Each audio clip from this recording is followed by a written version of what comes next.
This page is the front cover of Famimaga 64. It features artwork of Goemon from the game Ganbare Goemon 5. The cover advertises a feature on Dragon Quest II Eyes, Wave Race 64, and Furai no Shiren GB. It also mentions Super Mario 64 Final Strategies and Naming Contest. Several Konami 64 titles are highlighted, including GQ Powerful Pro Yakyu, GQ Fighting Stadium, and Mahjong Master. Finally, a USA hotline for Cruisin' USA and Star Wars is announced. The next page is a full-page advertisement for Wizardry Gaiden IV, Throb of the Demon's Pulse, a drama CD. It highlights the oriental setting of the game, the 3 unique towers that form the multi-scenario world, and the 450 types of monsters with 2,000 patterns. It also mentions the ability to use weapons in both hands, the beginner-friendly level 4 start, the ability to transfer characters from Wizardry Gaiden 2 Eyes, and the inclusion of an online manual. The game boasts diverse magic, depending on the player's chosen profession. The ad also features images of characters such as Dreamshade, Barith, Chance Samurai, Kirin, Nekomata, and Sislaw. It lists the ending image songs for each act of the drama CD, performed by Ws. The next page is an advertisement for Wizardry Gaiden IV, Throb of the Demon's Pulse, a Super Famicom game released September 20th for 8,000 yen. It highlights the quest to retrieve 3 sacred artifacts, featuring characters like the Archdemon, High Priestess, Cocytus Lizard, and KAUSP. Also advertised are the TurboFile Twin Data Storage Device and the ASC2 Grip Controller. This page features Sakura Kasugano from the Street Fighter series, with Japanese text that translates to, "I want to see Ryu again." The backdrop is a blurred school corridor, creating a melancholic atmosphere and highlighting Sakura's longing for Ryu. The next page is a full-page advertisement for Street Fighter 02, Street Fighter Alpha 2. It features gameplay screenshots, including Sakura vs. Ryu, Chun-Li vs. Zangief, and Nash, Charlie vs. Ken. It highlights the new features, such as the original combo system, and the 18 playable characters. And it will be released on the PlayStation, Sega Saturn, and Super Famicom consoles. Also given is the retail prices for PlayStation, Sega Saturn, and Super Famicom. This page contents includes a guide and data collection for the dungeon crawler, Furai no Shiren GB, as well as a contest for Super Mario 64, including a character naming contest. The page provides information on Harvest Moon, including tips for running a successful farm. There's also a section on class changes in Super Famicom Turbo SD Gundam G Generation. Other sections include the Famimaga 64 ranking box, a reader's gift section, RGB Maniac, Ultra Techniques for games like Star Ocean, and Super Mario 64. There is also a new game calendar. The game index includes a list of Nintendo 64 games like Wave Race 64 and Pilot Wings 64. Super Famicom games listed are Arabian Fight and Energy Breaker. Some Game Boy games listed are Street Racer and Sports Collection. The next page presents several features related to the Nintendo 64 and Super Famicom. Konami's N64 games are highlighted, with a spotlight on Ganbare Goemon 5, GQ Powerful Pro Yakyu 4, J-League Perfect Striker, and Mahjong Master. The N64 section includes a report with upcoming games: Turok, Doraemon, tentative title; Aku no St. Andrews, tentative title; Rev Limit, tentative title; Wild Choppers, Wonder Project J2, Dual Heroes, and Blade and Barrel. Wave Race 64 is featured. The Super Famicom game Super Dragoon Quest II is showcased. Also Monstania and Magical Drop 2. Pebble Beach New for the Super Famicom and Super Chinese Land 123 for the Game Boy are listed. The page lists Street Racer for the Game Boy. Finally, there's a section dedicated to USA Hotline from Nintendo Power, focusing on licensing agreements and Japanese to American localization differences. This page is a full-page advertisement for Dragon Quest II I on the Super Famicom. It highlights the updated graphics, arranged BGM, and engaging gameplay that draws the player into a grand adventure. The next page features a headline scoop for Konami's Don 64 lineup. It mentions that Konami's N64 titles are coming soon. The page boasts impressive visuals and promises significant content. It also highlights Konami Theater, which was shown at Tokyo Game Show '96, encouraging readers not to miss it. The page includes images of Konami's games. The next page is an advertisement for Goemon 5 for the Nintendo 64.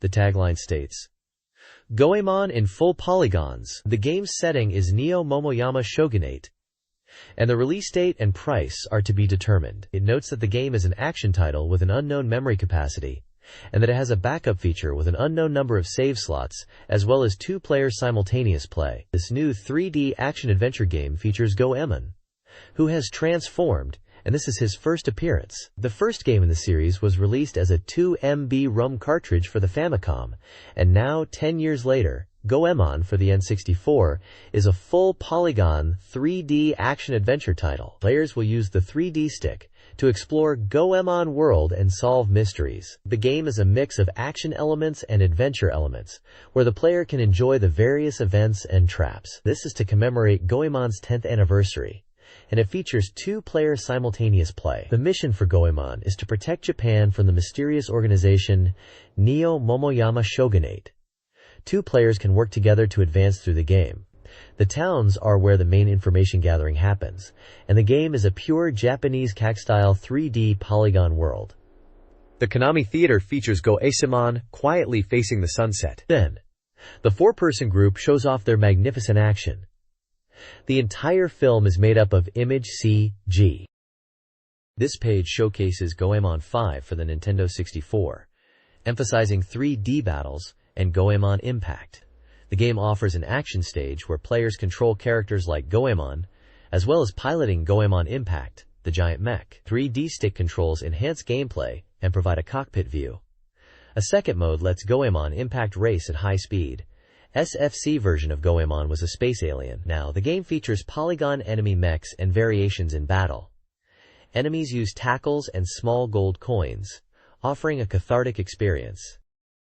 The next page delves into the weapons and abilities of the Goemon team in Goemon 5. The game lets players control Goemon, Sasuke, Yae, and Ebisumaru, either solo or with 2 players simultaneously. Goemon's main weapon is his Kiseru pipe, upgradable through gameplay. His chain Kiseru is effective at a distance. He also uses special techniques like the flame coin and the instant emission art. Sasuke loves baths and Japanese tea, a ninja who is a master of automatons. His main weapon is the kunai, with a sub-weapon of firework bombs. Sasuke can use special abilities to float in the air for a period of time. The page features images of the chain Kiseru, Goemon wielding his Kiseru, firework bombs, and Sasuke. It also includes character portraits in a film strip style. This page focuses on Goemon 5, featuring Yae and Ebisumaru. Yae, a ninja who loves peace, has a bazooka as her main weapon and can use a sword and shield. She can also teleport short distances and transform into a mermaid in the water. Ebisumaru, who is a self-proclaimed ninja from the Kansai region, uses a mallet as his main weapon. When he defeats enemies with it, he receives money. He can also shrink his body to pass through narrow spaces. The page shows images of Yae and Ebisumaru's character models, along with the film strip showing the main characters of the game. The next page is an advert for GQ Powerful Pro Yakyu 4, which is making its debut on the N64. The game features a new 3D stick control system for batting and pitching. The player can control the ball's movements with the 3D stick, and the N64 version has an arrangement to the control system. The player can choose between the A-type control scheme, which uses the 3D stick, and the B-type control scheme, which uses the D-PAD. The page also shows a film strip of the game, with the opening cutscene showing the dome opening and success mode. This page is about GQ Powerful Pro Yakyu 4 on the N64. The page highlights the popular success mode where you can create a player. As a rookie, you aim for the big leagues through training and matches.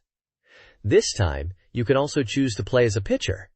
And you can play against friends with custom teams. The original teams you create are compatible with the controller pack, and there are enhancements such as more selectable items when creating players. There is a setting where you can determine what kind of taste or preference to choose from. This is more fun than the main game. The N64 version has smoother 3D graphics of Power Pro Kun in real time, including dead ball scenes. All 11 stadiums are rendered in full polygon. The game features a success mode where you can create players, and in arrange mode, you can put your favorite players on your favorite team. There are also options for pennant races, league play, arranging new players, and camp mode. The next page is an advertisement for J-League Perfect Striker on the Nintendo 64. It highlights the realistic motion-captured movements of the soccer players and promises a smooth, exciting gameplay experience. The page includes screenshots of the game, emphasizing its 3D graphics and the ability to perform a variety of shots and plays. The game features real-time commentary, diverse game modes, and opening characters with high-quality CG. The release date and price are to be determined. This page from Famimaga 64 magazine features J-League Perfect Striker for the Nintendo 64. It showcases the game's features, including the refined 3D stick control, allowing for various actions and quick ball handling. The game emphasizes realistic soccer strategies and tactics, with players able to feint, adjust running speeds, and perform a wider range of movements. It also highlights the inclusion of real J-League teams and players, with their individual stats and unique playing styles. The page includes screenshots of gameplay, showcasing the graphics and player animations, and features a match between Verdy Kawasaki and Kashima Antlers. This page is an advert for Mahjong Master N64, which Konami is working on for the Nintendo 64. The game is said to feature opponents rendered in polygon graphics that show a variety of facial expressions to reflect their psychological state during gameplay. The reviewer praises the expressive character animations, suggesting players can read their opponent's emotions. This should allow players to experience the psychological aspect of Mahjong without the unemotional computer-controlled opponents. Screenshots highlight the game's graphics and user interface, with an emphasis on making the game accessible to beginners. The comments refer to reading their opponent's intentions, and that this is where the true game lies. The final comment says the tempo has been well created, and that the graphics will amaze whether you are a beginner or expert. The next page features Konami's Mahjong Master 64 for the Nintendo 64. The page highlights the game's appealing visuals, with the reviewer commenting on how desirable it would be to play on such an elegant Mahjong table. The game offers different modes, including a quiz mode to enhance your Mahjong knowledge, and a free battle mode to hone your skills. The focus is on the individualized opponents, who all have their own unique personalities. One is described as appearing strong, but possibly being a paper tiger, another as someone who cries and cheats when losing. Other opponents include a man lost in thought, a flirtatious man, a man who seems cold, and a person with an air of refinement who uses pretentious language. There is also a foreigner and a woman that can change her playstyle at any time. The final person is described as one who likes to use tactics that everyone hates.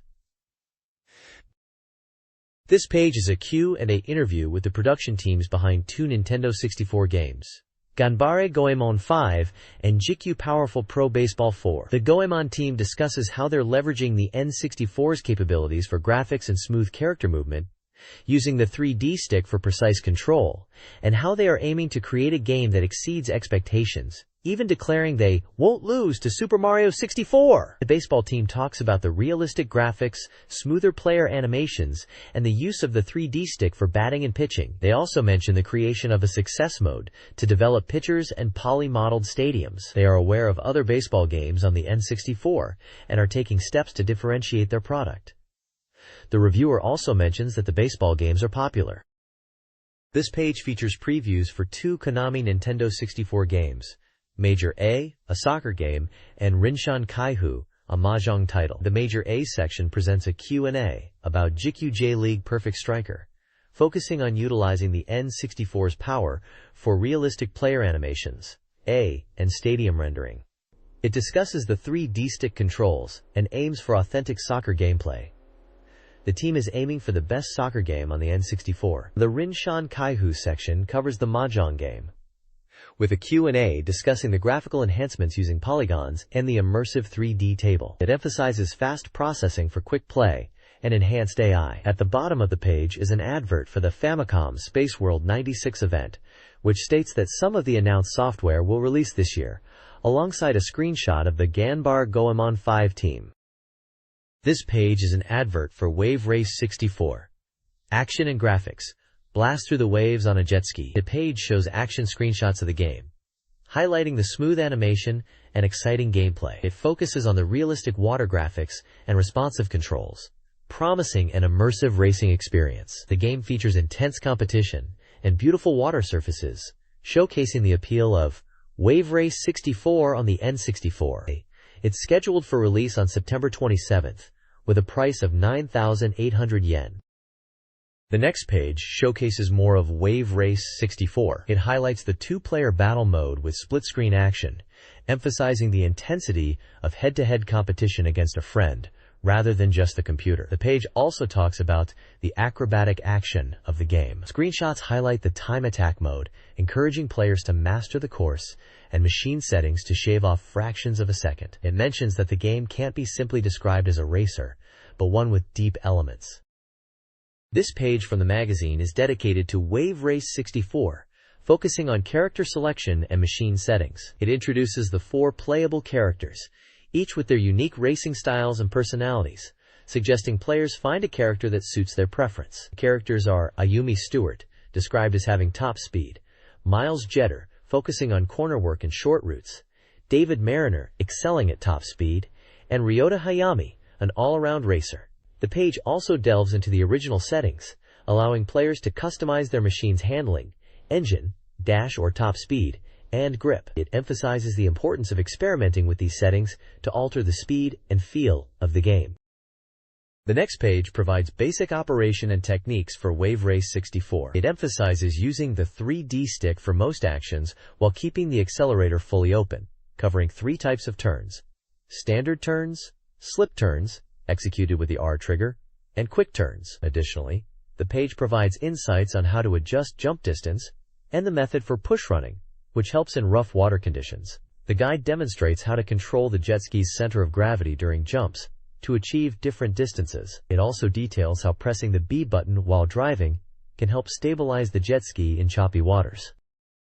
This page highlights the championship mode in Wave Race 64, encouraging players to splash through the water and overtake rivals. In this mode, players compete against 3 computer-controlled racers, selected from characters not chosen by the player. The game features 3 difficulty levels, culminating in 8 unique courses.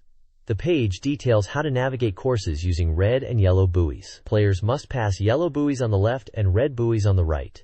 Failure to do so results in an engine power decrease. The courses have varying difficulties, from normal to expert, with different wave patterns and obstacle arrangements. The guide also offers tips on how to clear obstacles, such as jumping over them and navigating narrow waterways. It also notes that each class has varied course layouts, offering different challenges that impact the difficulty of each race. This page from Famimaga 64 highlights the 2P battle mode in Wave Race 64, emphasizing intense races between human players. It notes that the game only comes with 1 controller, so a second one is necessary for this mode. The controller pack is presented as essential for saving data like times and settings. The page details machine selection and customization, showing options for handling, engine, and grip adjustments, alongside course selection, listing courses such as Dolphin Park, Sandier Beach, and Sunset Bay. The time attack mode is also featured, describing it as a solitary battle for the fastest time, encouraging players to master the courses, likening the gameplay to titles like F-Zero and Mario Kart. This mode emphasizes precision and finding the perfect racing line, allowing players to compete against the clock and improve their skills. Also highlights top 3 time rankings for port pirates. The next page is all about the acrobatic water action of Wave Race 64's score attack mode. It emphasizes that accuracy and composition are key to mastering the mode. It details special moves you can perform by using the 3D stick to make the machine flip in the air or even dive underwater. There's a breakdown of the controls for various acrobatic tricks, like loops, twists, handstands, backward rides, standing rides, somersaults, and submarine maneuvers, showing the 3D stick movements required for each. Screenshots demonstrate the various stunts in action on courses such as Dolphin Park and Twilight City. This page encourages players to master these acrobatic techniques. This page dives deeper into Wave Race 64's score attack mode, highlighting the importance of accuracy and composition for high scores. It details how to boost your score through actions, rings, and time extensions. The page showcases the Dolphin Park course and provides tips for maximizing points through successful jump tricks. It breaks down scoring for ring navigation. Consecutive rings increase point values.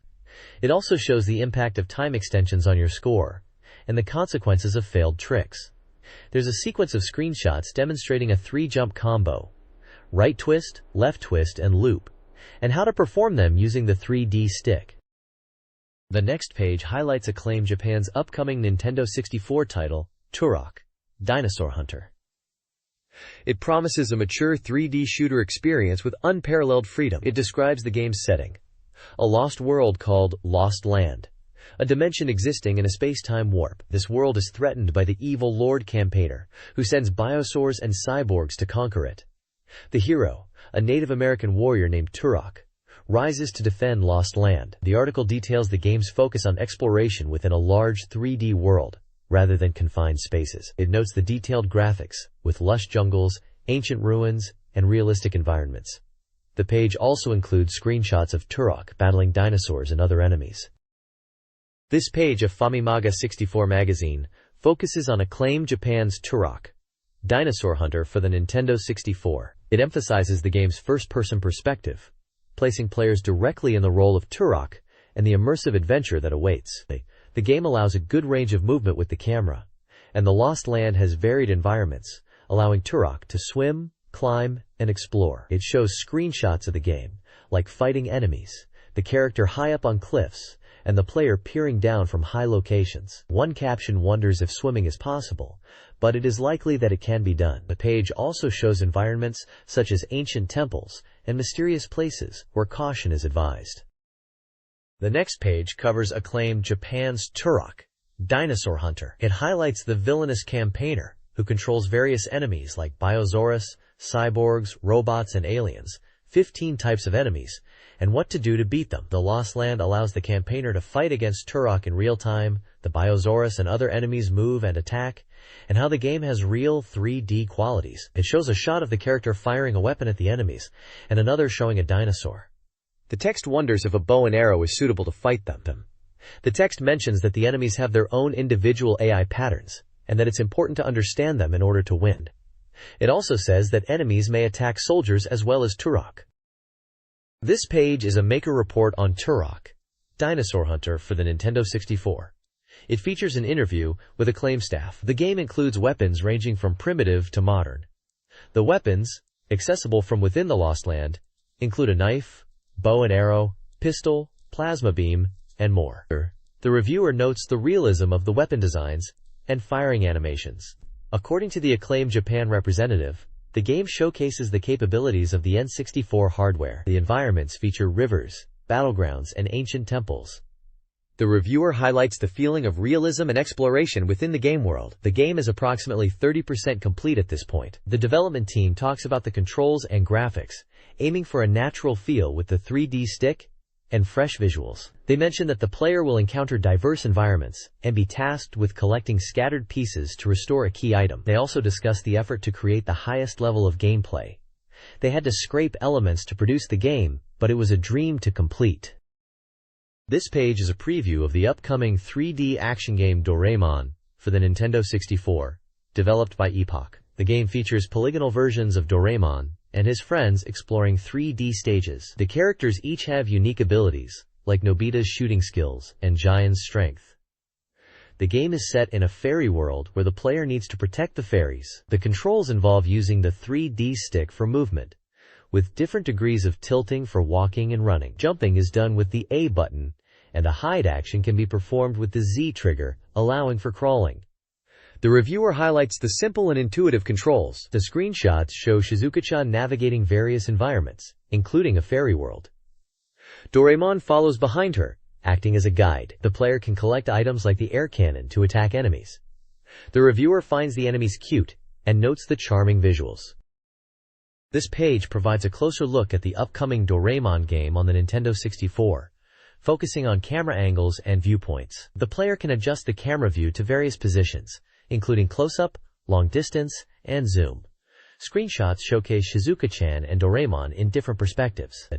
Additionally, the page highlights some enemies and stage environments, including a bridge level and a landscape with platforms. The enemies are described as cute. The boss is a tanuki with a bandage on its belly and a bandana. The game is currently 30% complete. The next page highlights, quote, which translates to Glory of St. Andrews, provisional name. A golf game for the N64. It aims to faithfully recreate the environment of golf, including terrain, obstacles, and weather conditions, focusing on the famous St. Andrews Old Course in England, using 3D polygon graphics to replicate all the terrain. The game features weather effects like wind, rain, and fog, impacting gameplay. The page details the old course's unique obstacles, such as deep bunkers, vertically sloping riverbanks, small rivers, and low shrubs. It also mentions the challenging course difficulty, with one small river nicknamed Swilcan Burn, from which retrieving a lost ball is impossible. This page is a N64 Maker report about Glory of St. Andrews that details some key features of the game. The player-controlled characters are created using 3D polygons with smooth animations thanks to motion capture technology. The game uses the N64's 3D stick for shots, offering a satisfying feel. Shot direction is determined and addressed, and the 3D stick is used for the swing. Pulling it back starts the backswing, and releasing it hits the ball.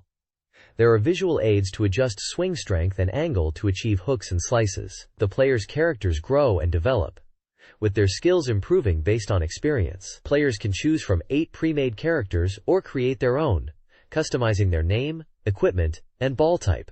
The article mentions the importance of timing the swing using the marker at the bottom of the screen. The article also features screenshots of gameplay on the green and in a bunker, highlighting the detailed course design and hazards. The page also features stats on the character configuration screen. These stats determine the distance the ball travels, shot accuracy, the likelihood of avoiding trouble, and stamina. Players can choose from a set of golf clubs which can be altered depending on player preference. Finally, it mentions the current development status is at 90%. The next page is an advert for the Nintendo 64 game Rev Limit, where players can tune their cars and race on thrilling circuits. The game focuses on realistic driving, with tire wear affecting performance. Players can also manage pit stops for repairs and fuel. A team director mode is mentioned where you manage your team, not just driving the car. The development is 50% completed. This page details Wild Choppers, a mission-based 3D shooting game for the Nintendo 64 where you pilot one of 8 different combat helicopters. The page highlights the unique control scheme, utilizing both the 3D stick and D-pad for helicopter maneuvers. Players can launch missiles with the AMUL trigger and machine guns with the Z trigger. The D-pad controls movement in all directions, and the 3D stick handles ascent, descent, and lateral movement. The C buttons control the camera. The game features dynamic missions where your actions impact future stages. Destroying enemy supply lines can affect enemy resources. The game also features enemies that attack from the ground. The game's development is currently 50% complete. The next page introduces Wonder Project J2, Corlo no Mori no Josette, for the Nintendo 64, an interactive adventure game about a mechanical girl named Josette who communicates and learns. The story begins on Blue Land Island, where Josette encounters various characters and situations, influencing her growth. The page focuses on Josette's interaction with Pearl, the mayor's daughter, and her group of friends in the forest. One scene depicts Josette meeting the girls in the park and learning about cockroaches, leading her to understand that girls are afraid of them. The player guides Josette through these encounters, providing appropriate advice. The game's development is by Givro/Mint and Enix, and the game is slated to be a 64 meters adventure. This page continues the feature on Wonder Project J2, Corlo no Mori no Josette, for the Nintendo 64.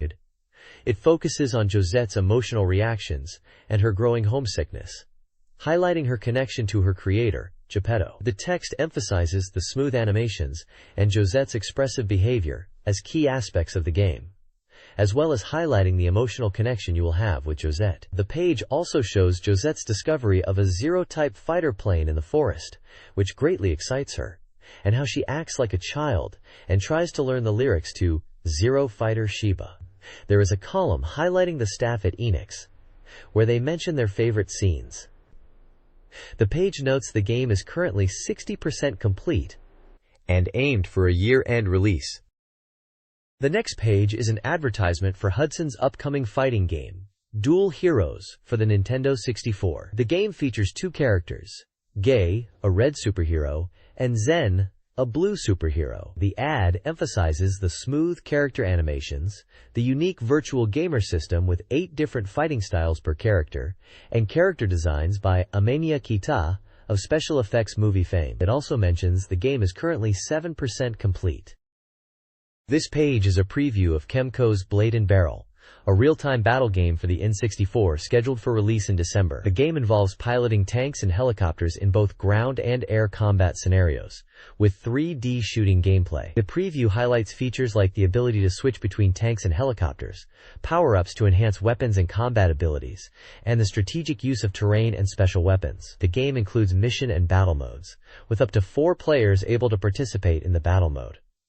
According to Kemco's Mr. Kobanzame Hamada, the game is currently 40% complete and aims for a high level of 3D battle shooting. The next page is the final strategy guide for Super Mario 64, with the final courses 14 and 15, and a complete explanation of the hidden stars. Bowser is prominently featured, and Mario is at the bottom. The strategy guide claims to explain the game's difficult aspects, reveal the locations of all 120 stars, and how to defeat Bowser to rescue Princess Peach. It also includes a contest to name Super Mario 64 characters. A penguin and a bird are displayed with question marks. This page provides a strategy guide for Course 14 in Super Mario 64, Tick-Tock Clock. It describes how to enter the course when the clock hands are at 12, 1, or 2 o'clock to make the obstacles easier to navigate. There's also a tip on how to reach Star 2 by using a long jump instead of the rotating gears, and advice on how to easily jump into the net with the star by using the conveyor belt. The guide emphasizes timing and careful movement to overcome the level's tricky obstacles. The next page continues with Super Mario 64 strategy tips, focusing on various stars and challenges within the game. First is a tip for Tick-Tock Clock, advising players to enter when the clock hands are at certain positions to simplify star collections.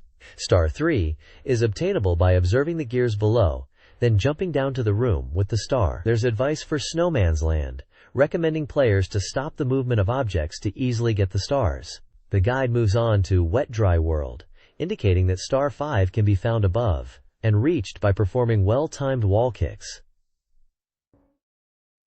The last tip is for Tiny Huge Island, where the guide highlights the 8 red coins that make up the star. The author advises players to make use of the nets to stop the objects and use the boards as stepping stones. The final tip instructs players on how to jump up through the air and grab the star, and informs players that the star will only appear in the air, so they need to pay attention. This page features strategy tips for Super Mario 64's Rainbow Ride level. The page opens with a guide on obtaining Star 1, somewhere over the rainbow. It advises players to ascend via carpets, strategically navigating to a flying ship where the star is hidden. Next, it provides tips for Star 2, the big house in the sky, recommending players to navigate directly to a branching path and then continue straight on the carpet. The guide then offers advice on navigating the magic carpets on the level and jumping at the right time. The page also includes tips for Star 4, 4 coins of obstacles. Players must clear 4 obstacles, then jump to get the coin. Finally, there's advice on handling the fire-emitting chimneys. Players must time their jumps to avoid the flames, and advises players that if they get hit by the fire, they will fall off the level, and it will be difficult to get back on. The guide finishes by warning players to avoid getting hit by the fire. This page provides strategic tips for Super Mario 64's Rainbow Ride level. The guide starts with getting the red coins in the level, advising to use jumping techniques such as wall kicks, backflips, and long jumps to navigate the maze and acquire all 8 red coins. After collecting all 8 coins, Star 3 will appear. It then describes using the shortcut to Star 4 by going on the seesaw and using the pole. It advises players to watch out for the fire and use the timing correctly, or they will fall off the level. Next, the page focuses on Star 5, which is Check the Azure Sky, advising players to press the switch and jump to the platforms to get Star 5 within 7 seconds, or they will disappear. Finally, the guide describes Rainbow Cruise, advising the player to get in the cannon and get shot to the island and get star 6, but be careful of the enemy on the island. It also mentions that if you do nothing in the cannon, you may land on the island. The page finishes by explaining where to find star 3 in the level with the red bomb and advises that this is the final star. This page focuses on the extra courses in Super Mario 64, specifically courses 2 and 3, which involve battles with Bowser. Course 2 is the Lava Sea Bowser battle, and Course 3 is Bowser in the Sky. The text highlights that these extra courses are among the most challenging in the games. It provides strategies for defeating Bowsers in these levels, including jumping techniques and advice on navigating the treacherous environments. For the Lava Sea Bowser battle, it warns about the sinking platforms and the importance of timing jumps to avoid falling into the lava. It suggests staying in the center of platforms that are sinking. For Bowser in the Sky, the guide points out the unstable platforms and advises cautious movement. It emphasizes timing jumps on the rotating platforms and warns about the strong winds in the final section. The guide also offers tips for the Bowser fights themselves, noting new techniques Bowser uses, such as tilting the floor. It stresses the importance of grabbing Bowser's tail and throwing him into the bombs, using the 3D stick for maximum throwing power. Finally, it highlights the location of a 1-up mushroom before the Bowser fight. This document provides strategies for obtaining 100 coins and the corresponding stars in various Super Mario 64 courses. Specifics include using Wing Mario in Bob-omb Battlefield, utilizing Whoop Hip Drops in Whoop's Fortress, and careful coin collection on sunken ships in Jolly Roger Bay. Cool Mountain recommends using the Mountaintop Warp, while Big Boo's Haunt suggests using Boos for coins. Hazy Maze Cave emphasizes a specific order to avoid losing coins. Fire Sea Fleet guides players on using the Koopa Shell for coin collection. Shifting Sandland warns about the pyramid's one-way nature, and Dire Docks highlights the importance of avoiding whirlpools and submarine docks. The next page focuses on obtaining the red, green, and blue switches in Super Mario 64 and their effects on the game. Snowman's Land involves defeating the snowman, or Ukihi, and collecting coins in the cold pond, including those available with the Koopa Shell. Shifting Sandland suggests collecting coins in the desert, while Dire Docks warns against whirlpools and submarine docks. Wet Dry World mentions yellow blocks containing coins. Tall Mountain highlights using the Mountain Warp. Tiny Huge Island talks about hip-dropping the giant and collecting coins on both islands. Tick-Tock Clock directs players to collect green coins and stars. Rainbow Ride emphasizes collecting coins on the course, focusing on the blue coin switch. The red switch leads to Wing Mario, the green to Metal Mario, and the blue to Vanish Cap Mario. This page is a guide to hidden stars in Super Mario 64, detailing how to collect all 15 stars hidden within Peach's castle. The guide covers several methods, including fish are swimming together in Course 3, where players enter the room to the left and right from the entrance, and can recover health by swimming through the tanks, grabbing 8 red coins for a star. Flapping towards the wing switch, which involves collecting 8 red coins in the sky and at the top of a tower, requiring the wing cap. Peach's hidden slider, which are 2 different sliders. One requires avoiding damage to get the star, and the other requires doing the course in under 21 seconds. Bowser in the Dark World, which requires players to collect 8 red coins while navigating the course and utilizing platforms activated by switches. Kinopio's Gift, which is to find the toad in the castle, who gifts a star. Metal Switch Waterfall. This requires collecting 8 coins and becoming Metal Mario to collect the star and access other areas. Rabbit Secret. That requires that the player catch a rabbit in the maze under the castle to get the star. Invisible Switch in the Moat. That is located in a course with 8 red coins, and requires the player to slide down a ramp and collect the coins. Bowser of the Sea of Fire, which includes a course to collect 8 red coins and acquire the star. This page is an advertisement for a Super Mario 64 character naming contest, where entrants can submit names for the owl and penguin characters in the game. The best entries will be selected as the official names for these characters in the game.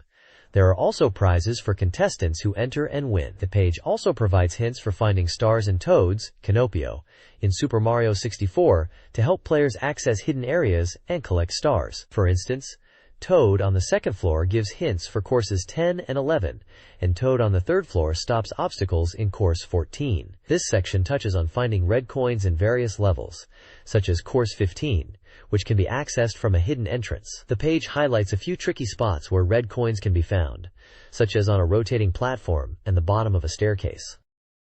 The next page features a postage stamp time travel theme, showcasing various sports throughout the years. It starts with soccer in 1954 and continues through the years, highlighting wrestling, skiing, sumo wrestling, basketball, baseball, and marathon running. The postage stamps display the sports and the year they were issued, and there are brief descriptions of each sport and its history in Japan. The page also explains the different parts of a postage stamp, like the country of issue, face value, and design. The latest stamp featured is for the 51st National Sports Festival to be released on September 6th, focusing on archery.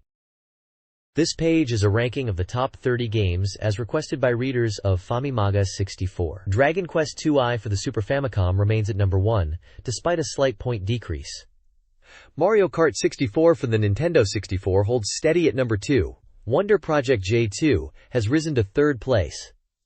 The page highlights Wonder Project J2, noting its improved graphics and growing popularity. Also mentioned are games like The Mystery Dungeon, Shiren the Wanderer GB, Street Fighter 02, and Pokemon 2. Here are the top 30 games in the reader's request list. 1. Super Famicom Dragon Quest 2. 1. 2.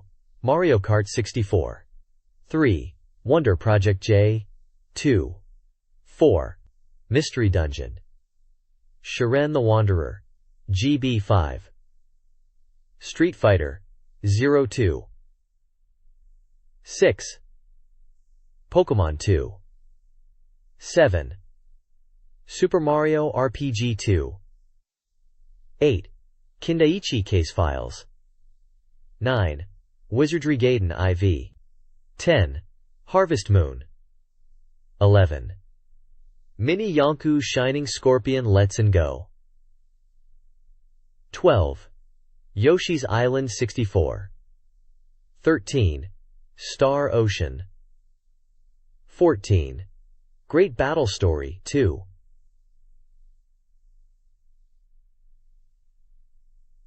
Wave Race 64. 16. F-Zero 64. 17. JIKU Powerful Pro Yaku 4. 18. Neketsu Samurai Spirits. Zankuro Musuken.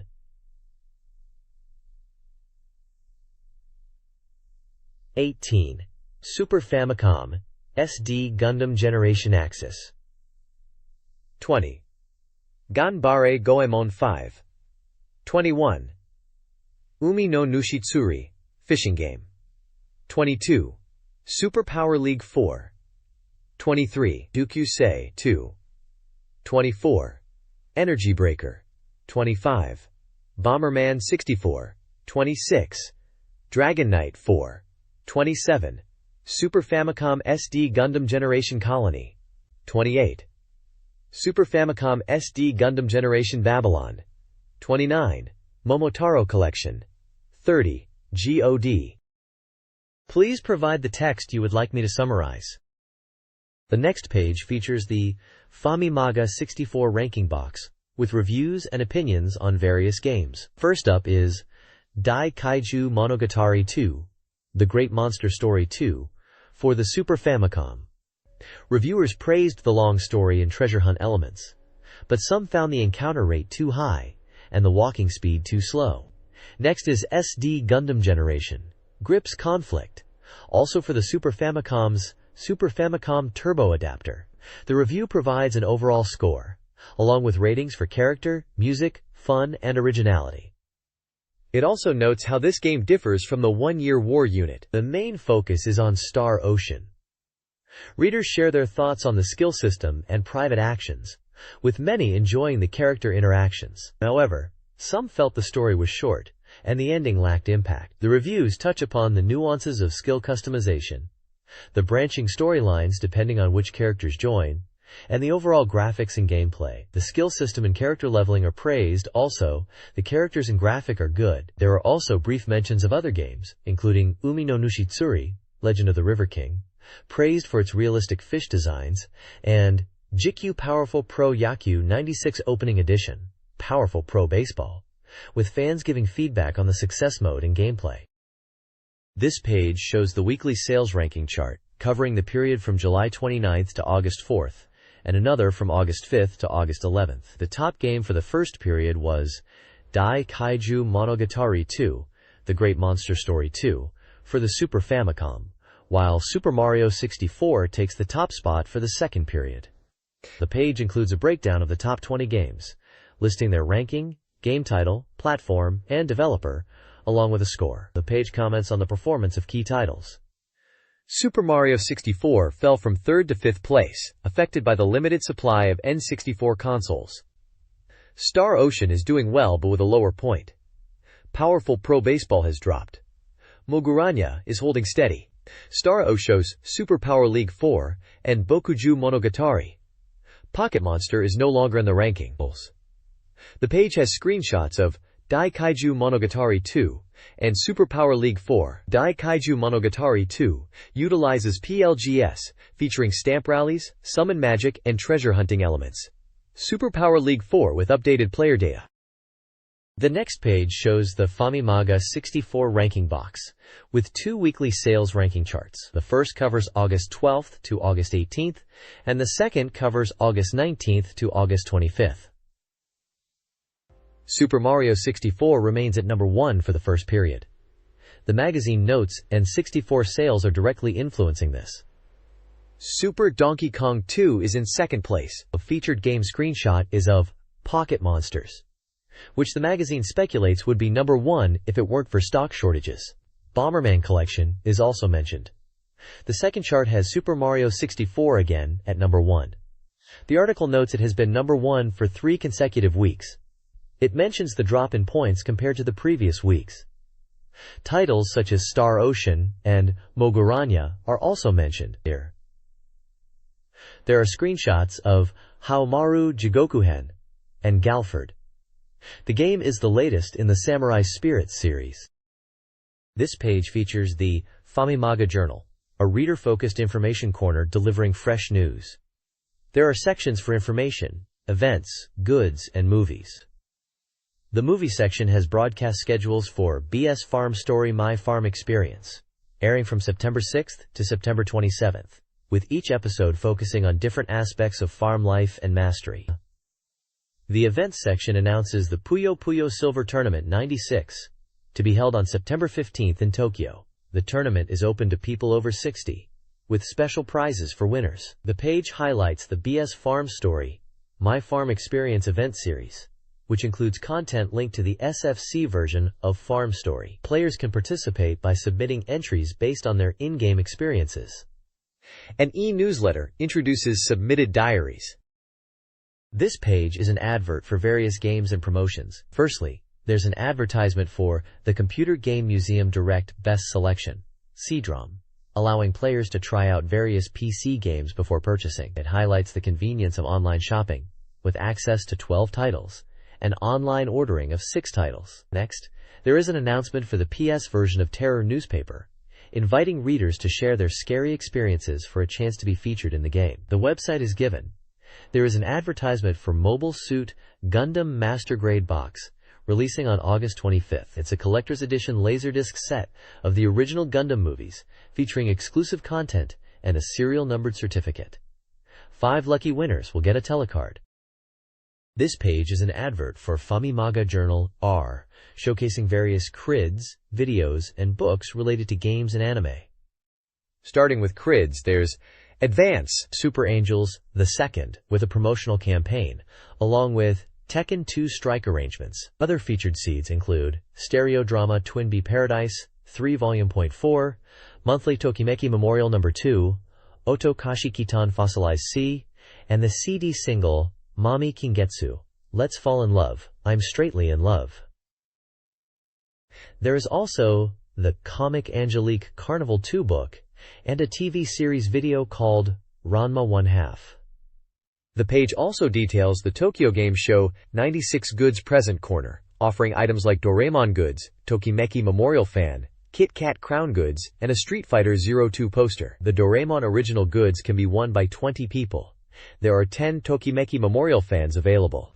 5 lucky winners will win a Kit Kat Crown Original Telecard, while 5 will get a cute pin badge, and only 2 will get a money box. There are 3rd Street Fighter 02 posters to be won. The ad concludes with instructions on how to apply for the presents. This page provides tips for the Super Famicom game, Harvest Moon. It focuses on 2 key parameters: the happiness index and affection level. Affection level, related to relationships with the 5 marriageable women, increases with positive interactions like gifts and conversations. Happiness index is influenced by events like births and marriages, and boosted by actions like building extensions and finding power berries. The page details how to find all 10 power berries, which increase stamina, through various actions in the game, including farming, fishing, and interacting with the environment. The next page of this issue of Famimaga 64 provides advice on running a successful farm in Harvest Moon on the Super Famicom. To raise the happiness index, the page emphasizes efficient farming practices and creating an easy-to-manage layout. The page suggests starting with affordable crops and livestock that don't require much initial investment. Spring crops like turnips and potatoes are recommended. For livestock, chickens and cows are suggested, with advice on housing and feeding them. It also gives advice on building the farm to make jobs easier, like placing crop plots next to water and placing fences around the livestock to keep them safe. A farm map shows the locations of buildings, such as the player's home, material storage, horse and cow pens, chicken coop, shipping area, barn, tool shed, and the wells. Seasonal suggestions like planting tomatoes and corn in summer, cutting grass in fall, and resting in winter are provided. This page of Famimaga 64 continues with the Harvest Moon tips, now focusing on tools, items, and town exploration. It details how to breed livestock, particularly cows. The more love you show your cow, the higher the happiness index is, and it will give more milk, but you need to take care of them to keep them from getting sick. The page also lists various items and their effects. Tools like the sickle, for cutting grass, the hoe, kuwagishi, for tilling, and the hammer for breaking rocks. You can also buy fertilizers and seeds for crops like wheat, tomato, and corn at the store. And the cost of certain items. For instance, a cow seed costs 4,000 grams. Lastly, a map of the town shows key locations: the mayor's house, the church, a flower shop, a trading merchant, the barn, the tool shop, the restaurant, and the bar. Each location offers different functions, such as attending a service at the church or purchasing tools at the tool shop. The next page continues with Harvest Moon 64 tips, this time focusing on improving happiness and marriage. The guide emphasizes building a happy home to improve your happiness index. Marriage and childbirth significantly boost this index, influencing the game's ending. To get married, you first need to upgrade your house twice to the deluxe wood house. The best time to start the first upgrade is in the first summer. The third house upgrade requires 150,000 grams and 750 building materials. You can choose a wife from 5 eligible women in town: Eve from the bar, Elin from the restaurant, Anne from the tool shop, Nina from the flower shop, and Maria from the town halls. Each girl has a preferred gift, like fruits for Eve's, flowers for Elin, items from the tool shop for Anne, sweets for Nina, and cake for Maria. Regular dates and gift-giving are key to raising their affection. Special seasonal events can also significantly increase affection. The page mentions that when a girl's affection is high, a vendor selling blue feathers will appear on Sundays. Giving this to a girl initiates a proposal and marriage. Take good care of your children every day. Finally, the page shows a map of the back of the mountain, marking locations such as a scenic overlook, a hot spring where Eve might be found on Sundays, a pond for fishing, the house of a carpenter, a pond with a large rock, and a hidden cave. This page is an overview of the SD Gundam Generation series of Super Famicom games, providing a class change chart for mobile suits across 4 titles: SD Gundam Generation, 1 Year War, SD Gundam Generation, Grips Conflict, SD Gundam Generation, Axis War, and SD Gundam Generation, Babylonian War. The page details unit compatibility, explaining that capturing an enemy mobile suit changes the unit in the player's possession. Different software versions change the capturing process, so a compatibility table is provided, listing the names of mobile suits for each game. For example, Using a Gundam Mk2 from Grip's conflict in 1 Year War will transform it into the Zamel. The next page presents a class change chart for the SD Gundam Generation series, specifically covering mobile suit progression within the 1 Year War and Grip's conflict scenarios. It explains that some mobile suits are only obtainable through class changes. The chart shows the upgrade paths and the attack and defense bonuses gained when changing between different mobile suits. It also details how attack and defense stats can be further enhanced through option transfers. The page highlights that the attack power could reach +99 by repeatedly transferring option upgrades. This page presents a class change chart for SD Gundam Generation 4, focusing on the Axis War Chronicles and Babylonia Founding War Chronicles. Similar to the previous page, it illustrates mobile suit progression and upgrade paths. The chart outlines how to evolve various mobile suits and the attack and defense bonuses gained during these class changes. Key mobile suits featured include the Jim 2I, Gaza D, Sturm Dias, Metis Kai, and various Gundam types. The next page features a reader survey and a chance to win prizes.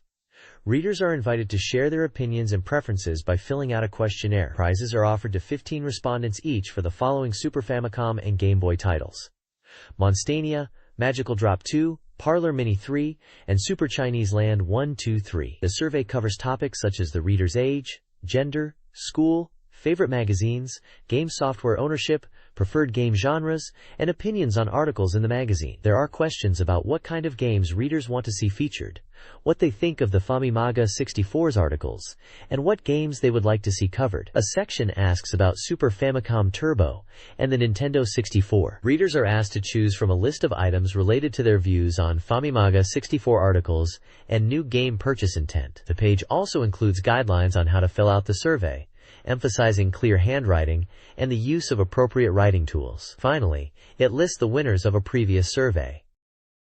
Please provide the text you would like me to summarize. The next page is an advert for the Super Famicom release of Dragon Quest II.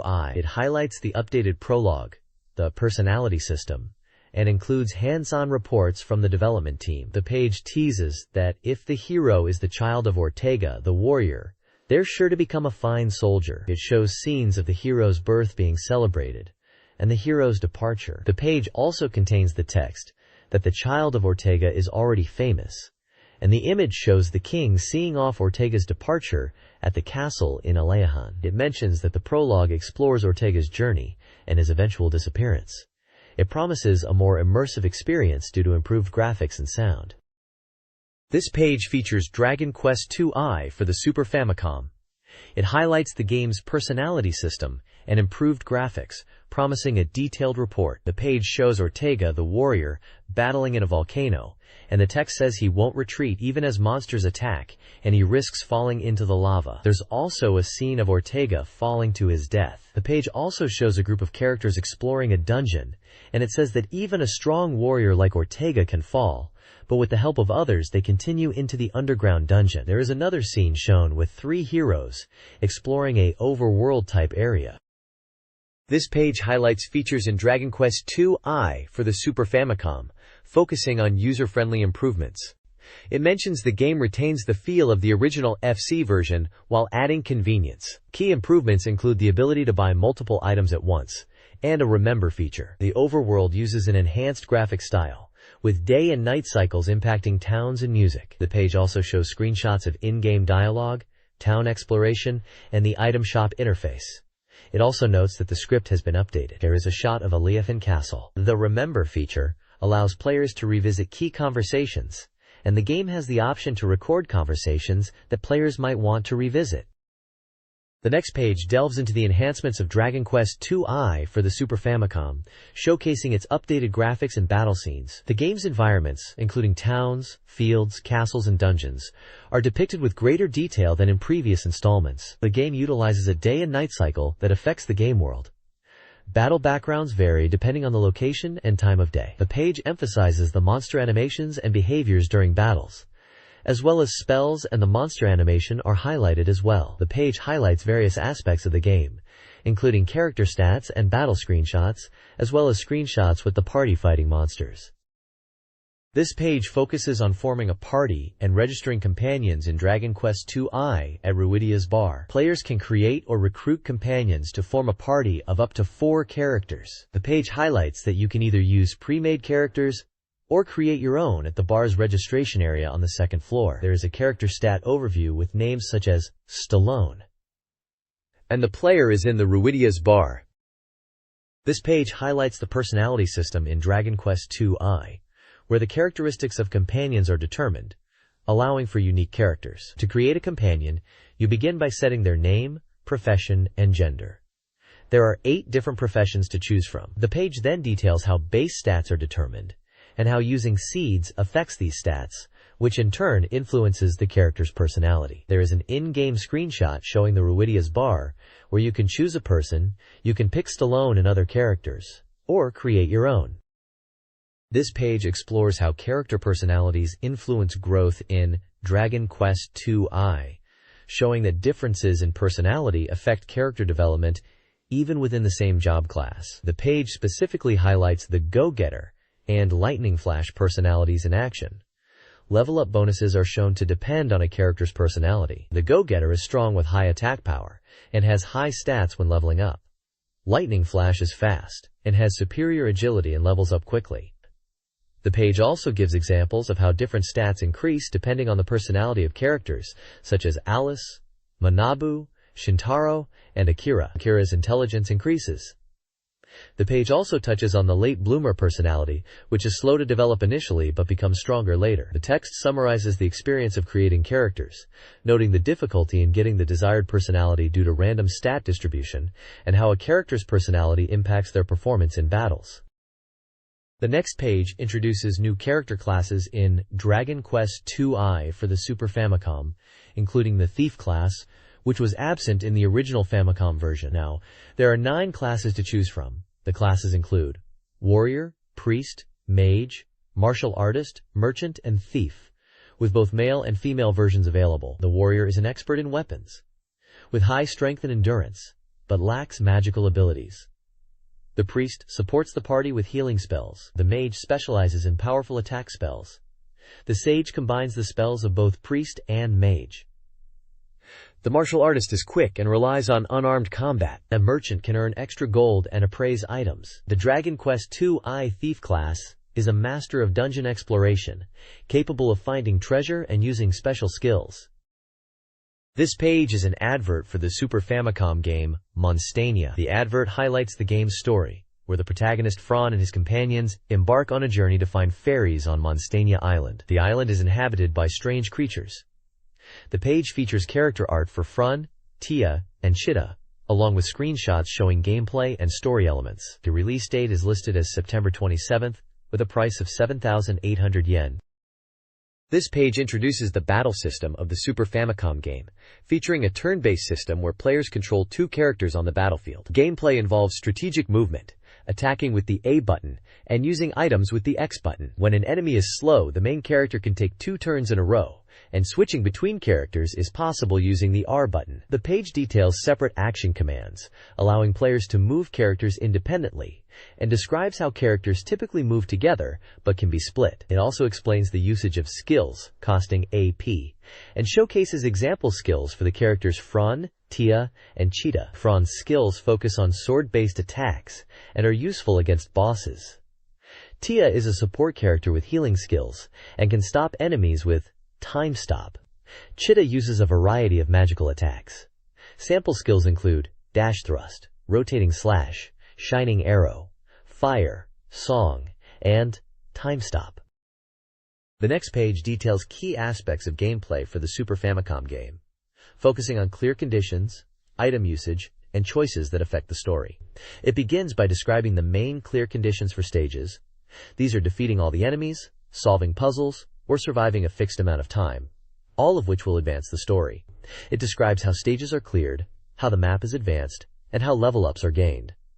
Items also become available after clearing areas. The game does not feature item shops, so players must use items carefully. The page also highlights key items, like mysterious tree fruits that restore hit points, mysterious tree leaves that fully restore AP, healing potions, and weaponry, like steel arrows and life rings. Characters can be equipped with powerful weapons before battles to enhance their capabilities. Finally, the page mentions that choices presented during the game will affect the story's progression and alter stage content, offering varied gameplay experiences. The images show screenshots of choices that can be made, and highlight that by making choices it can affect the story and lead to finding strange ruins in the forest. This page details stage-by-stage gameplay tips for the Super Famicom game Monstania, focusing on clear conditions and enemy encounters across 5 distinct stages. Stage 1 involves chasing a mysterious light through a forest, battling attacking kobolds, and protecting Tia. The clear condition is to defeat all the slimes and a giant boss slime in the town. Stage 2 focuses on solving puzzles hidden behind stone slabs in a forest, requiring players to defend against kobolds while Tia unlocks seals on the ruins. Stage 3 requires players to break through a dungeon, battling orcs and bats, while searching for a way to open a seal. Stage 4 instructs players to proceed carefully through a dungeon filled with floor switches and mirror-generating walls that spawn mummies. Stage 5 involves escaping from a room by solving a magic circle puzzle, requiring players to move stones onto specific slabs within the dungeon. The next page is an advertisement for Magical Drop 2 on the Super Famicom, described as a puzzle game where you suck up and throw colored balls to make them disappear. The ad details the rules of the game, where you must match 3 or more balls vertically to clear them. It also introduces special item balls, like the Special Ball, Ice Ball, Rainbow Ball, Arrow Ball, and Bubble Ball, which each have unique effects. Finally, the ad has some tips on how to play the game effectively, such as chaining combos and planning your moves. This page focuses on the different gameplay modes in Magical Drop 2. There are 4 modes. A single-player Hitasura mode, where you clear falling balls non-stop. A Harameki mode, where you solve puzzles with limited moves. And a story mode, where you battle characters. There's also a 2-player versus mode. The page highlights tips for each mode. It also introduces characters like the Magician, Fool, and World, and discusses editing character attributes for versus mode. A small snippet is shown of a conversation between the Fool and a cat character. The next page provides a detailed guide to Pebble Beach no Hatu New Tournament Edition, a golf game for the Super Famicom, SNES, with a focus on how to play the game. It showcases various aspects of the gameplay, including teeing off, shot direction, club selection, stance, and how to execute a shot. The page also highlights the importance of considering wind conditions. Several screenshots demonstrate the game's graphics and user interface, showing the player's perspective on the course. The game's Easy Shot mode is also mentioned as a way to assist novice players. The advert also shows the price of the game at 8,000 yen. This page details the golf game Pebble Beach no Hatu New Tournament Edition for the Super Famicom. It highlights different game modes, such as stroke play, match play, skins game, and tournament mode, which involves competing against 40 players over 4 days. There's also a training mode. The page shows screenshots of the gameplay, including the player's view of the course. It then promotes the T&E Open National Tournament that runs from September 13, 1996 to January 13, 1997. Players who participate can win prizes. Finally, it explains the replay function, which allows players to save and rewatch their favorite shots. It also details save data features, which allow players to customize their golfer and clubs. This page is an advert for Super Chinese Land 1, 2, and 3 Dash, a collection of Super Chinese Land games for the Game Boy, scheduled for release on September 13th by Culture Brain. It features the first 3 Super Chinese Land games, with the third being a revamped version. The page shows screenshots from the included titles and highlights some of the game's features, such as the RPG elements of Super Chinese Land 2 and the action elements of Super Chinese Land 3. In the game you play as either Jack or Ryu and engage in lots of kung fu action. The next page features Super Chinese Land 2 and Super Chinese Land 3. It mentions that the RPG elements have been enhanced in Super Chinese Land 2, turning it into an action RPG like the Famicom version, with a similar story. The battle system is mostly action, but boss battles use a command system. Players can team up via link cable for 2-player co-ops. It mentions that Super Chinese Land 3 has been enhanced with hints added to the character dialogue, and dungeons have been changed, making it easier for beginners to play. The page also highlights the co-op mode, where players can team up to defeat enemies. The Game Boy Super supports 2 players, or solo, with 2 sets of games and systems. There's a 2-player mode, allowing characters to wander the field separately, and players can use chi arts to defeat their enemies. Screenshots show different aspects of the game, including the overworld map, battles, and mini-games, such as a face-matching game, a maze, and a balloon-popping game. This page is a full-page advert for Street Racer on the Game Boy. It highlights the game's battle and soccer-style gameplay, along with various modes like Championship, Head-to-Head, Practice, and Rumbles. Special attacks and techniques are featured, and the page showcases the 8 playable characters, each with unique stats and abilities. Characters include Sumo, Surf, Beef, Franken, Helmet, Raphael, Suzzle, and Haja. It also mentions that the release date is September 27th, and the price is 4,980 yen. The next page is an advertisement for the Super Famicom game, Parlor Mini 3 by Japan Telenet. Set to be released on September 27th for 4,900 yen. It simulates a pachinko parlor experience and features 2 new machines from Toyomaru, including crossing Kiba Tengoku, Yushun Henvi, and Nanashi. The game includes a practice mode and a simulation mode, allowing players to learn the game's specifics and practice strategies. New features include playing instructions and business-style options. Players can select from 8 machines, and the game replicates real-world pachinko parlor conditions. There are 2 game modes, strategy and practice, and it explains how to identify good machines by examining their nail arrangements. This page is a full-page advertisement for the Nintendo 64 game Kuonpa, an action puzzle game where you rotate cubes to clear panels. It features 4 game modes to stimulate your brain, including a stage clear mode with 100 stages, a versus survival mode for competitive play, a one-piece survival mode to endlessly clear panels, and a puzzle mode with 100 challenging stages. The game is priced at 9,800 yen, and it's said that once you start playing, you won't be able to stop. The next page is an advertisement for the puzzle game Kuonpa on the Nintendo 64. It highlights the game's brain-teasing gameplay and features, including multiple modes, a stage clear mode with 100 stages, a versus survival mode, a single-player survival mode, and a puzzle mode with 100 stages. This page features a preview of the Nintendo 64 launch in the United States, highlighting the unique sales strategies and upcoming games. Cruisin' USA is previewed, mentioning its arcade origins and transition to the console. The article discusses Nintendo's strategy to gain market share against PlayStation and Sega Saturn, with the unique idea of renting the console and games at Blockbuster video stores. This allows gamers to try before buying.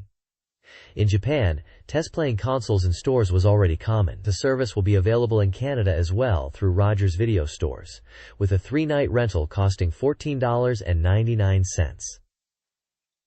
The page also mentions playable N64 displays in Blockbuster Video and Toys R Us stores. The displays will feature games like Super Mario 64, Pilot Wings 64, and other titles. Games mentioned include Blast Corps, Killer Instinct Gold, Mortal Kombat Trilogy, NBA Hangtime, Star Wars, Shadows of the Empire, Tetrasphere, Turok, Dinosaur Hunter, Wave Race 64, and Wayne Gretzky's 3D Hockey. The next page presents gaming news related to the Nintendo 64, focusing on games releasing in Japan. It notes that Bomberman series is becoming popular in America. Hudson is developing Bomberman 64 and Super Power League 64. Bomberman 64 might be 2D like previous games, or it could be a 3D maze, but it's expected to be a multiplayer experience. Interestingly, an American software company may release Bomberman 64 in the US. Hudson says there are no plans like that currently, but a third-party game company may release 64 games overseas. The page also previews Star Wars: Shadows of the Empire by Noah. The title features Dash Rendar, a new character in the Star Wars universe, alongside iconic figures like Luke Skywalker, Princess Leia, and Han Solo. The player takes on missions and battles through various environments as Rendar. The game allows players to run, jump, and shoot. The camera view options include a view from the front, a view from behind, and a view from over the shoulder. The graphics and sound are said to be immersive. Japanese release is scheduled for October. Screenshots showcase gameplay on planets. The game allows you to search with 3D fields. The page contains screenshots of gameplay from Star Wars. This page is a preview of Cruisin' USA for the Nintendo 64. The game is a popular arcade racing game that's getting a powered-up 64 release. It's set to be a continental race across America, appealing to players who enjoy speed and intense action. The N64 version has improved graphics and a 2-player battle mode where players can race side by side. The game features 3 camera positions, including one from the driver's seat. The page shows several in-game screenshots, including the game's split-screen mode and different camera angles. It mentions crashing into obstacles and rival cars, and highlights the arcade-like gameplay experience. This page continues the preview of Cruisin' USA for the Nintendo 64, highlighting the choice between power and styling when selecting a car. The page showcases 4 cars: 63 Muscle Car, Devastator 6, La Bomba, and Italia P69, each with stats like top speed, skid pad, aerodynamics, 060 mph time, and power. It also previews some of the game's locations, including racing across the Golden Gate Bridge and through Washington, D.C., with cherry blossoms and the White House in the background. It also mentions Chicago, running through high-rises and onto the East Coast. The game promises diverse and scenic routes across the USA. The next page highlights Super Famiturbo, a cartridge system boasting 2 cartridge slots for data exchange or co-play between games. It showcases SD Gundam Generation, Zanscare War, a simulation game for the Super Famicom. In this game, units can equip hardpoints. The page also details the Angel Halo special weapon system, with units being unable to attack or counterattack within a 15 by 15 range. It features Gundam units like Gun Easy, V Gundam Ms, and V2 Gundam Ms, and includes screenshots from the game alongside a shout-out to the Colony Confrontation Chronicle, where you can meet characters. Finally, there is a release schedule with titles like Sailor Moon and Crayon Shin-chan. This page is titled Maniac RGB.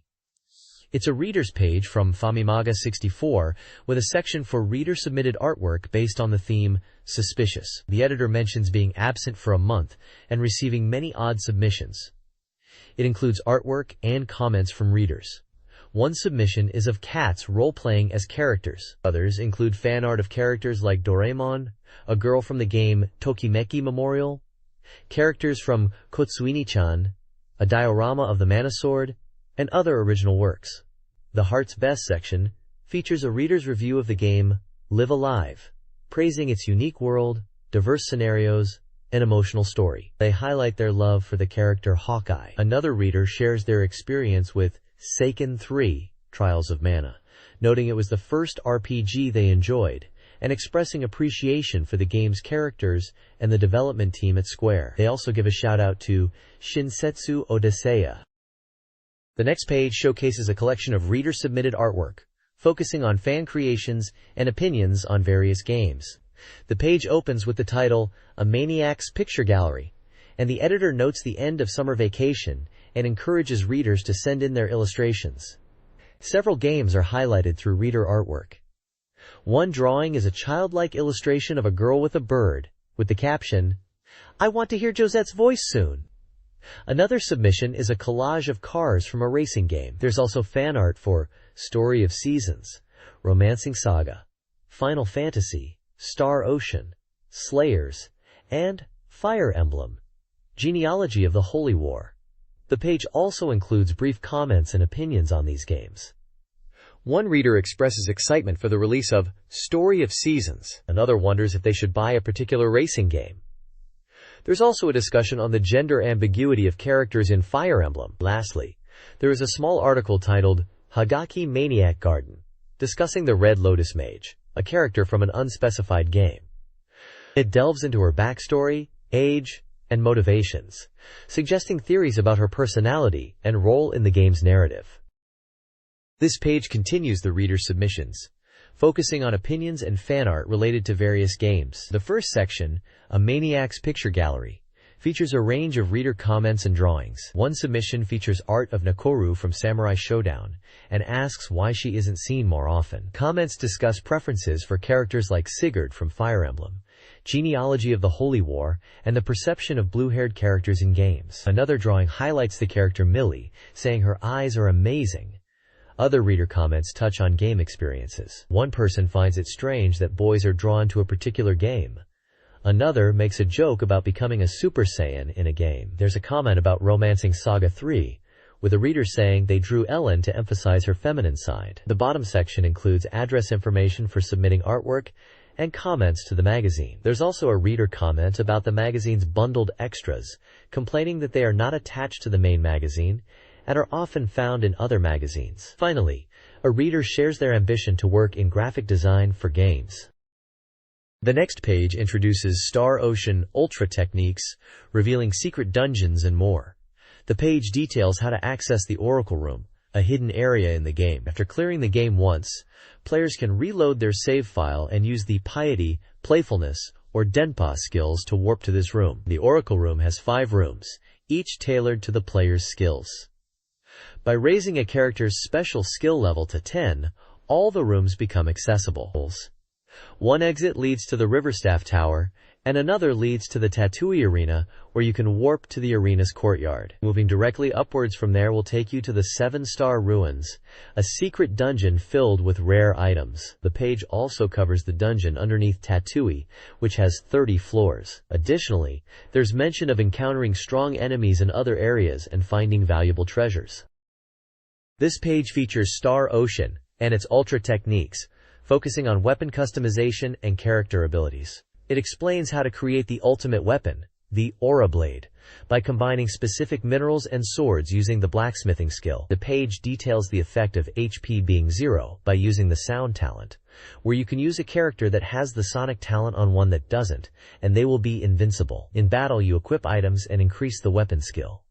There are screenshots of the game with instructions, for example using Ilia's Ensemble Command and Zombie Fighter. The page also includes a table of weapon combinations, listing the required minerals and their effects on attack power, hit rate, and elemental properties. There is also an image of Latex getting his strongest weapon. The next page is titled, Everyone's Message Board, Yoshi's Debut. It highlights Super Mario 64, specifically the appearance of Yoshi in the game. The page mentions that after collecting 120 Power Stars, players can find Yoshi on the roof of the castle. The page provides a walkthrough on how to reach Yoshi, including using cannons to blast onto the castle roof. It details how speaking to Yoshi restores Mario's health and grants him the ability to perform a special sparkling triple jump. The page also touches on an area in Snowman's Land, where Mario can lose his cap and hold it in his hand, changing his abilities. There are also tips on how to use a warp zone to pick up another hat to increase player numbers. This page, Super Ultra Technique, features Super Mario 64 tricks. It details a glitch where, after collecting 120 Power Stars and using cannons to reach the castle roof, players can clip through walls and find odd areas. The magazine explains how to reach Yoshi on the roof after collecting the 120 Power Stars, using cannons to blast up there, then speaking to Yoshi to restore health and get a special sparkling triple jump. Another trick shows how to beat the big penguin in a race by avoiding slipping in front, as well as an exploit to suck up Bowser and stop him warping using the B button when his tail is in reach. This requires approaching him from the back and grabbing his tail. Finally, there's a tip for the snowslide course, where the final corner is the best place to overtake. The next page is a bulletin board section with player-submitted tips and tricks. One tip is for Super Mario RPG, about using a special ability that makes a character look distant. There are also tricks for Dragon Quest II, Dark Half, and Jitsusen Pachislot, Hishuhao, Yamasa Densetsu. A section teaches an ultra technique for the Umi no Nushitsuri, the fishing master, game to get fishing gear for free. You talk to an NPC and give them your fishing gear, then reset the game and restart it. You'll still have the gear in your inventory, and the NPC will also have the gear you gave them. Next, there is a tip on how to increase turbo coins in Super Famicom Turbo Senyu Poi Poi Ninja World. By swapping cartridges and resetting, you can have the coins appear in both the A and B cartridge. Finally, a tip for Fire Emblem Seizen no Kaifu, Genealogy of the Holy War, details a hidden reunion event between Celis, Diodora, and Sigurd. After defeating Emperor Arvis, you wait with Celis at the edge of the cliff, and the spirits of Diodora and Sigurd will appear and give you the life ring item which restores HP each turn. The page also mentions Emperor Arvis's final moments. This page features tips and tricks for Nintendo 64 and Super Famicom games. For Arabian Nights, you can get double experience and money by selecting New Game and changing the heroine's name to Pandora. In Energy Breaker, after clearing the game once, a Once Again mode appears. This lets you start with a lot of money and earn 8 times the normal amount of GG. Also, all items are available at the store. For Pilotwings 64, there's a trick for getting high scores by falling, and discusses that the character has to be on flat land and not leaning to achieve this. The page includes screenshots for the Arabian Nights tip, showing the name entry screen, the battle screen, and the character defeating a monster to get express and money. It also includes screenshots of Energy Breaker and Pilotwings 64 to demonstrate the tips.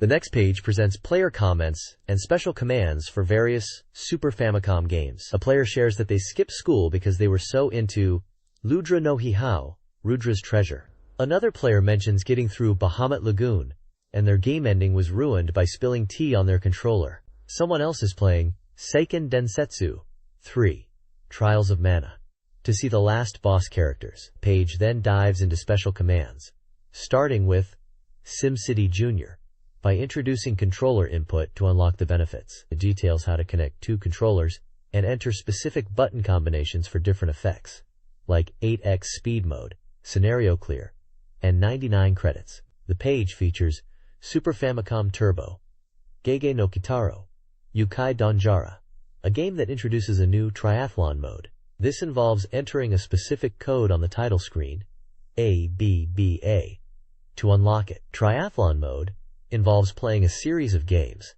including a matching game and a memory game, followed by Donjara, to determine the winner based on accumulated points. A list of commands for Spriggan Powered is shown, which involves using sound effects in a specific way to enhance option menu items, enabling stage selection, increasing difficulty, and unlocking higher super levels. The next page features advanced techniques for various games. It starts with Pilotwings 64 for the Nintendo 64, providing a guide to achieve super high altitude flights using a gyrocopters and 3D stick maneuvers. Next, it covers a trick in Puzzle Ninja Boy Rantaro, explaining how to unlock hidden characters in the 2-player battle mode, using specific button combinations when the Culture Brain logo appears. Lastly, the page discusses a method to delete registered racehorse in Derby Stallion 96, and the player is prompted to enter registration codes and explains the effect of deleting a horse. This page is the Everyone's Message Board section. 3 reader tips are featured for Super Mario 64 on the Nintendo 64. First, a trick for Wood Coin involves using a butterfly to transform into a 1-up mushroom. Second, a tip for Stolen Hat, where players can get the hat back from a snowman. And third, the Corpus 1-up tip, where defeating 8 Corpus enemies consecutively can yield a 1-up mushroom. Additionally, the page includes tips for other games, such as traversing gaps in Super Mario 64, moving walls and iron bars, and a technique for climbing steep slopes in Super Mario 64. Also, the page includes tips for Game Boy games to recover a life, and lastly a tip for Super Famicom's Dokusoi for Little Kindness, by bringing Koro Mama to the dance. The next page features reader-submitted techniques for Super Famicom games. First, a tip for Umi no Nushitsuri, fishing game, where you can get an extra bait by using 2 baits at once. Next, for Super Bomberman 4, a technique to continuously stun your opponent by trapping them against a wall with the Shibirate bomb and repeatedly lifting them while they're stunned. Then, another tip for Umi no Nushitsuri. This time, you can control the fish in aquarium mode and change its direction. Finally, a tip for Umi no Nushitsuri, again, to quickly access aquarium mode by pressing select on the title screen. The page also advertises a contest for submitting ultra techniques, with prizes ranging from gold coins, 10,000 yen plus special commemorative items, to wooden coins, 1,000 yen worth of book vouchers, and gives details on how to submit the techniques via mail or fax. The bottom of the page shows sample names such as the name of the game, main character name, and full item list. This page previews upcoming game releases between September 6th and 19th, highlighting 3 titles that include a remake. First up is Super Chinese Land 1, 2, 3 Inches for the Game Boy, a compilation of the first 3 action/RPG games in the series, with the 3rd installment featuring updated messages and dungeons. Next is Pebble Beach no Hatu Nu for the Super Famicom, a golf game with famous courses and visual enhancements, including a new system for beginners and tournament modes. Lastly, GQ Power Pro Wrestling 96 for the Super Famicom, offering a wrestler development mode called Max Voltage, allowing players to train and spar.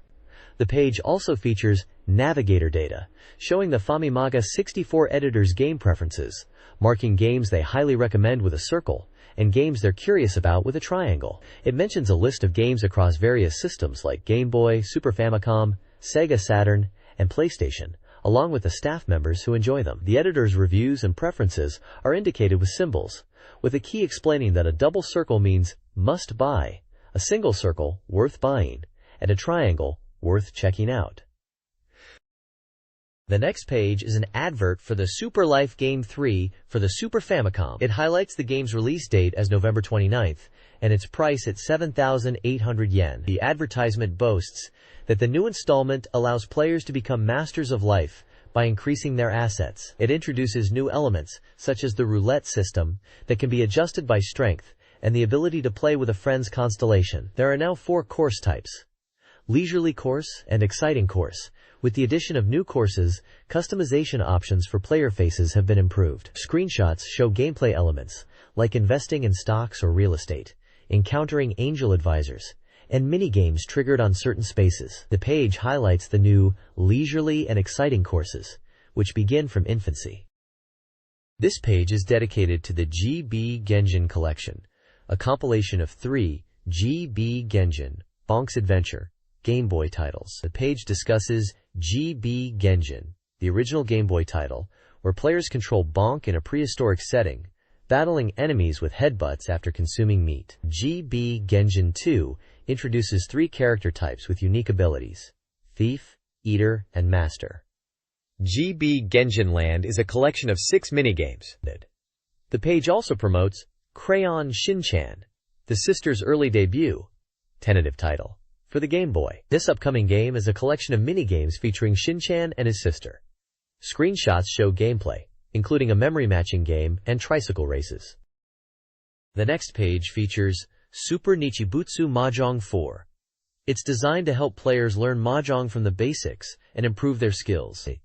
The game includes a Mahjong seminar mode, offering rules and tutorials, and a tournament mode, where you can compete against various opponents. The page highlights features like rule customization, an advice mode for beginners, and the ability to choose your character's avatar. It also includes practice questions to test your knowledge, and offers different difficulty levels. The game is set to be released on September 27th, and will cost 7,500 yen. Screenshots showcase gameplay, including character selection, practice questions, and in-game matches against various opponents such as schoolgirls and businessmen.